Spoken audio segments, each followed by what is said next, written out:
Every morning from Monday to Friday, I'm swayed by packed commuter trains. Commuting by train is tough. It would probably be easier if your home was close to a starting station, or if your workplace was in the opposite direction and you could get a seat. But my commute is on one of the most congested sections in the US, comparable to some major cities. When boarding, unless the station staff pushes you in, not everyone in line can get on. Once the train starts moving, it's truly jam-packed. People are squeezed tightly from all sides, to the point where you can fall asleep standing up without falling over. You can't even read a book or look at your cell phone. It's like you're just cargo being transported. Every day, during this torturous time of waiting for the train to get to the transfer station, I felt mentally and physically drained. My name is Jake.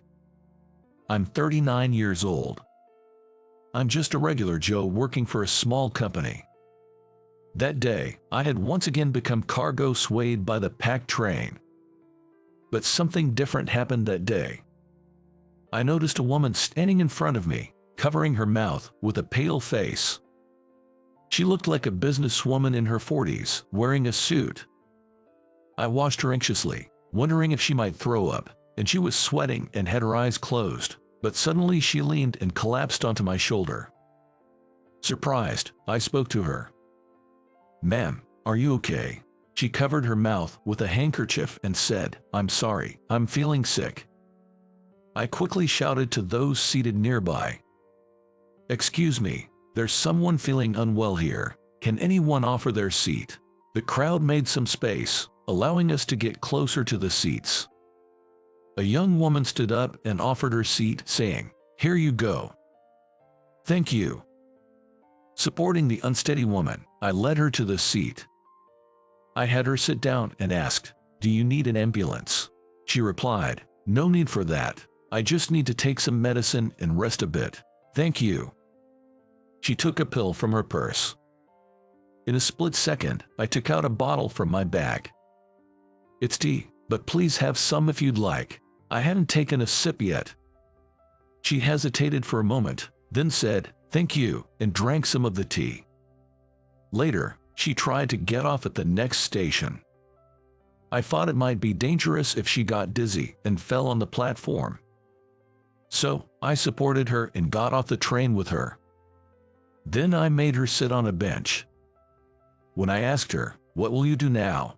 she answered in a weak voice, "I'll rest for a while and then catch a taxi home. I'm sorry for troubling you so much." The now slightly better-looking woman bowed her head to me in gratitude. "No, please don't worry about it. I just did what anyone would do." "But you're on your way to work, right? Is your job going to be okay?" Hearing her voice filled with concern, it suddenly hit me. Oh no, I have an important meeting first thing this morning. I quickly checked the time and realized I wouldn't make it even if I caught the next train. Oh, shoot. I need to hurry to the office. It was my fault for leaving home during a time when a single train delay would make me late. Yet, part of the reason was that I was out drinking late last night entertaining clients, not returning home until the early morning hours.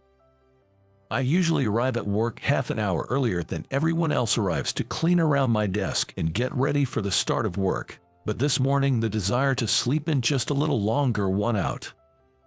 Still, I was late because I was helping someone out. If I explained the situation, they'd probably understand. That's what I was hoping. Anyway, I better get going then. With that, I started to move away from the woman. However, she said, "Wait, please. I'm sorry, but could I get your contact information to thank you later?" "No need for that. There's no need to go out of your way." I waved my hand dismissively in front of my face. "But," she started to say just as the next train pulled into the platform. I need to go. Take care." With that, I hopped onto the train through its open doors. When I arrived at the office, the meeting had already begun. "Good morning. Sorry I'm late." "You're late, Jake. What were you doing?" But the manager, Roger, didn't believe me. "I'm sorry, There was someone on the train who fainted. I was helping her out, and it made me late. I recounted the events exactly as they happened. But Roger didn't believe me. Don't lie. Even if you pretend to be the good guy, there's no proof. If the train was delayed, there'd be a delay notice. But helping someone, there's no way to prove you really did that. Without proof, I can't trust you. Come on. How could I possibly have proof? Figures. Coming up with such an obvious lie. You really are a simple thinker, aren't you? Dropout. He began berating me. I can't believe you'd come up with something like that. Trying to play hero. A guy like you. It doesn't suit you at all. Why can't you understand that? Yes, I dropped out of high school and started working in a factory, then switched to this company 3 years ago. From Roger's point of view, a graduate of a prestigious university, I was probably nothing more than a lowly worker. But the reason I dropped out was due to family circumstances. It felt unfair to be ridiculed for helping someone. While I enjoy my job, I've always hated Roger, who constantly looked down on me. Not just for belittling remarks, but also for petty harassment and even stealing the credit for my sales accomplishments. Despite knowing I come in early every morning, he'd mockingly comment, "Must be because you're inefficient and need the extra time. What a pity." It seemed like he genuinely enjoyed belittling others. Even after he said there was an important meeting today and that I shouldn't be late, he paused it just to chew me out. This man was truly something else. The rest of the team just watched in silence. Being ridiculed in front of everyone was embarrassing, and it felt terrible. Because of him, it felt like the other employees were also looking down on me. They might even be mocking me behind my back. It's all his fault. If only he wasn't here, work would be so much more enjoyable. That's what I always thought. 10 days later, the company hosted its anniversary party. This party is held every 5 years. Everyone from the CEO down to the employees has to attend. Plus, married attendees are required to bring their partners. Some even bring their fiancés or significant others. I heard through the grapevine that those with small children are allowed to bring them as well. As part of the company's benefits, it's an opportunity for families to enjoy a nice meal together. But I'm single, so I had no choice but to attend alone. Man, this roast beef is delicious. So many types of drinks, hard to choose. The food's great, and drinks are all you can have, so I'm content. The venue is a hotel banquet hall, stocked with fancy champagnes and wines. Wonder what I should eat next. Maybe I'll go for some shrimp. As I was getting food from the serving tray, someone called out from behind. "Aunt Jake, here by herself."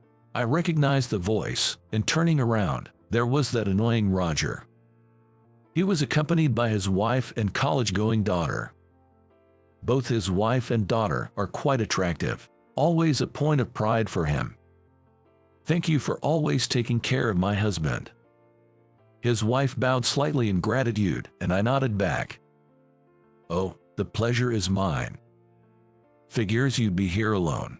No woman would want to settle with someone like you, especially not with your dead-end job and your always broke self." "Oh, come on." Hearing Roger's words, instead of reprimanding him, his wife and daughter burst into laughter. Like father, like daughter, I guess.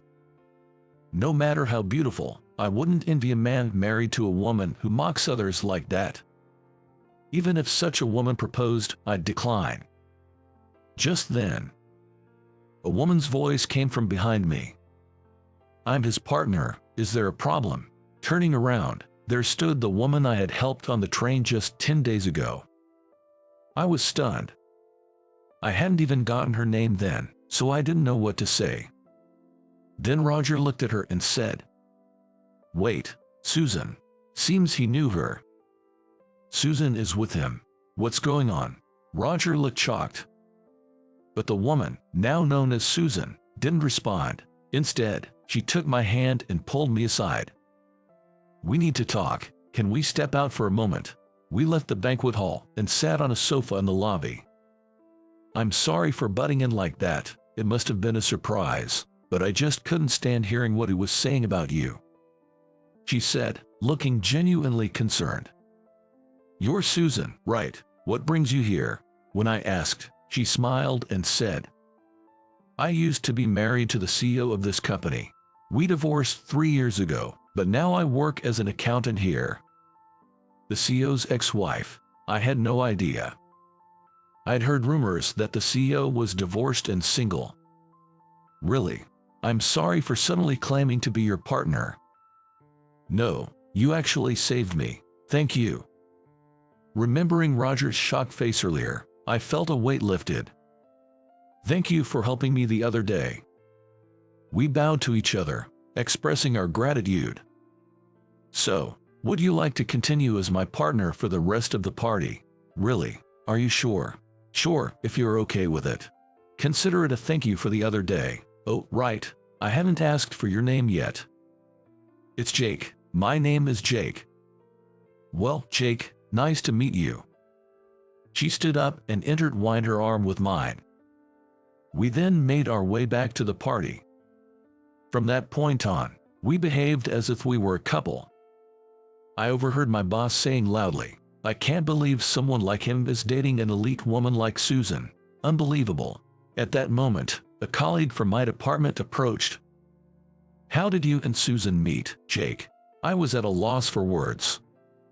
Susan then quickly spoke up. When I felt sick on the train, Jake, who happened to be in the same car, helped me out. Wait, was that the story behind why you were late the other day? So it was true. The colleague mentioned this while sneaking glances at Roger, who was a little ways off. It seemed Roger had heard and looked quite uncomfortable.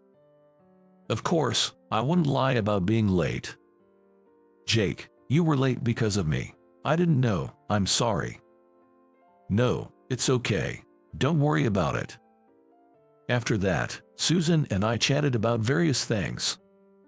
We found out that both of us read the financial newspapers and had a lively discussion on the topic.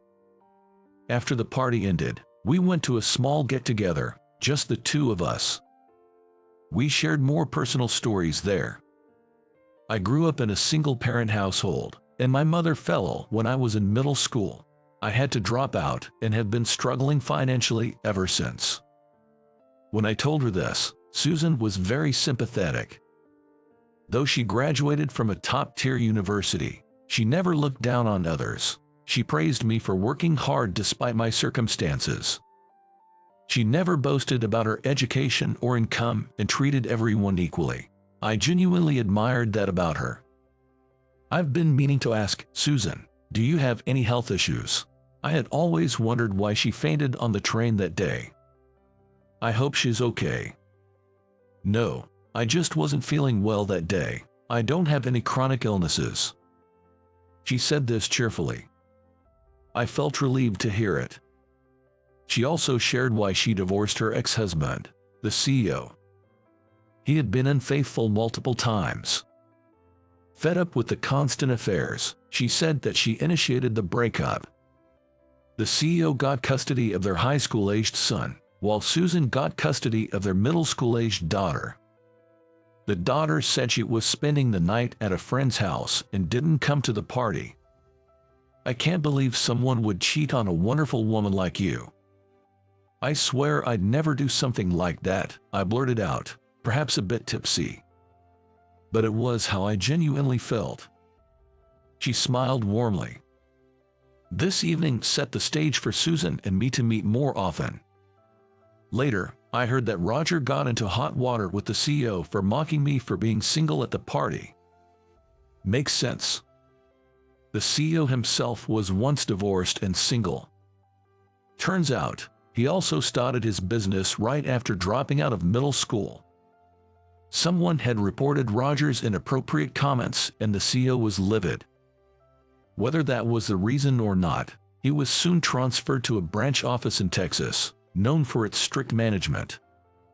He's probably having a tough time there. Our department became much more pleasant to work in without his negative influence. After that, I was always nervous about what the boss would say if he found out I was with Susan at the party. However, when I passed him the other day, he said, "Hey, take care of Susan," and gave me a friendly slap on the shoulder. In a way, I was impressed by his magnanimity. Fast forward 6 months. I mustered up the courage to ask Susan out formally, and to my delight, she happily agreed. She introduced me to her middle school-aged daughter, who turned out to be such a well-behaved, cheerful girl, and she was supportive of our relationship. I never thought at my age I'd be dating such a wonderful woman. I'm even thinking about proposing next year. Before meeting her, I had given up on marriage and having kids. But now, I might suddenly have a lovely wife and a wonderful daughter in my life. I can't help but daydream about our married life together. For now, I want to cherish every moment with Susan and deepen our bond.